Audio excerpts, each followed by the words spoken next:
Ericeira, half an hour up the coast from Lisbon, is a special kind of place. Part fisherman's village, part weekend getaway for Portuguese tourists, and part international surfing mecca, it maintains its various identities with an uncommon ease.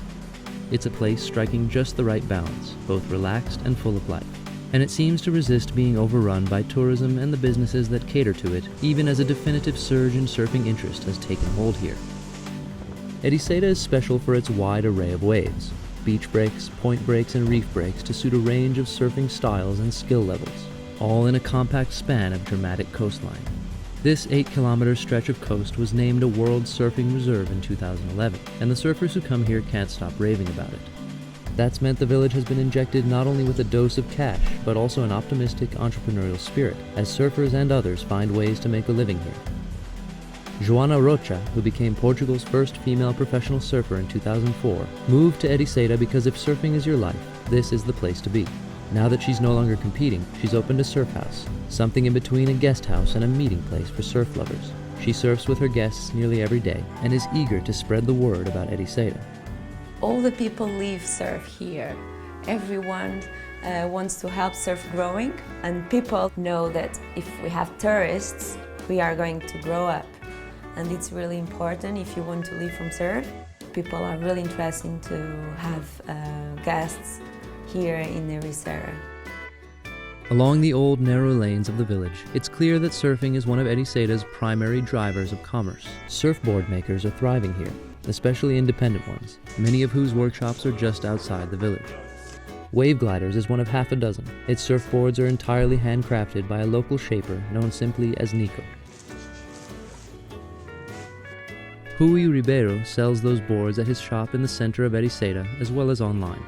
He works with shapers to customize boards, and he does a particularly booming business shipping examples around Europe, as far away as Finland and Cyprus, with an ever-growing client base. He says the shop couldn't have been anywhere else because this is the heart of surfing in Portugal. The shop represents a gamble on his part. He quit his job as a technician at the public television station in order to open it. Opening the shop during the worst economic crisis in Portugal wasn't easy. Business is growing. Every month there's more people knowing about the shop, more people coming. For me, it was the only place where I could feel comfortable in opening a shop. It's the place where all the surf cultures really started. Other businesses benefit from the increase in visitors too. Vira-Latas opened last year and sells Portuguese specialty foods including local beers and iconic tinned fish products among many others. It fits in nicely with an array of simple restaurants serving fresh fish most likely caught that same day just offshore. And the growing interest in Ericeira has spawned other projects as well, such as the Portuguese Surf Film Festival, now in its second year, whose aim is not only to promote surfing but also the village and the region.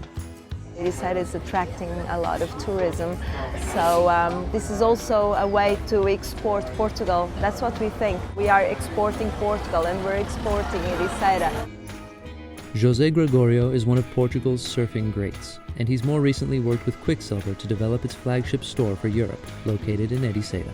It's your standard surf gear shop, but it's built to function as a meeting point for the community as well, with a skate park for kids to use after school, and a cafe with an outdoor terrace just up the hill from a popular surfing beach.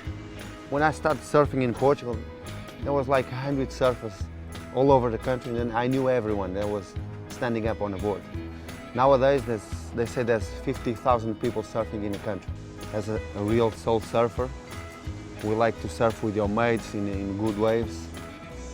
On the business side, we have to grow and do our work the best. So I think the growth must be on a good way and controlled, and it's always good if that happens.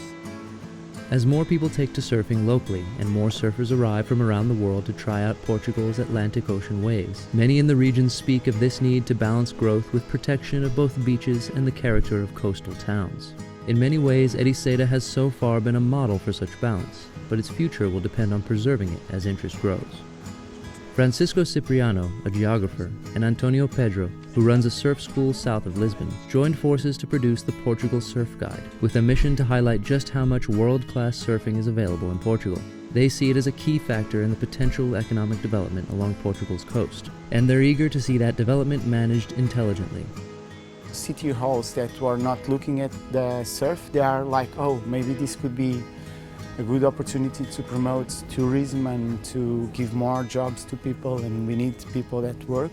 Portugal should think about their offer as a quality offer. So not in terms of expertise of the surfers, but in terms of quality. I think that should be the objective for the next 10 years. Surf is it's like gold, but you have to explore it with quality in order that you can keep up with the offer for many years.